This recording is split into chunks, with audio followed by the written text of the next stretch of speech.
Welcome to Narmada cooks. வேர்க்கலையை ஒரு கடாயில் போட்டு லைட்டாக ஃப்ரை பண்ணிக்கலாம். லைட்டாக வேர்க்கலை ஹீட் ஆனால் போதும். அப்போ தான் தோல் நல்லா உருக்கி வரும்.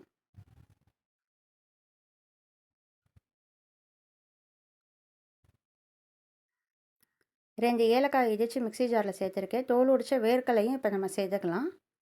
இதை ரெண்டையும் அரைச்சிட்டு வந்து நான் உங்கள்கிட்ட காமிக்கிறேன்.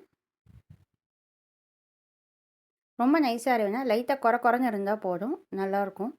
இதுக்கப்புறம் நாட்டு சக்கரை சேர்த்துக்கலாம். இதையும் நல்லா மிக்ஸ் பண்ணிட்டு வந்து நான் உங்கள்கிட்ட காமிக்கிறேன். நீங்கள் கருப்பட்டி, வெல்லம், சர்க்கரை என்ன வேணால் சேர்த்துக்கலாம், அது உங்கள் இஷ்டம். இப்போ எல்லாமே மிக்ஸ் ஆயிடுச்சு. இதை ஒரு பவுலுக்கு நம்ம ட்ரான்ஸ்ஃபர் பண்ணிக்கலாம்.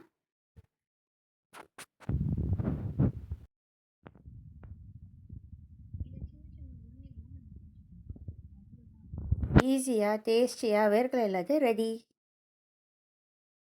எல்லோரும் சாப்பிட்டு பார்த்து என்ஜாய் பண்ணுங்கள்.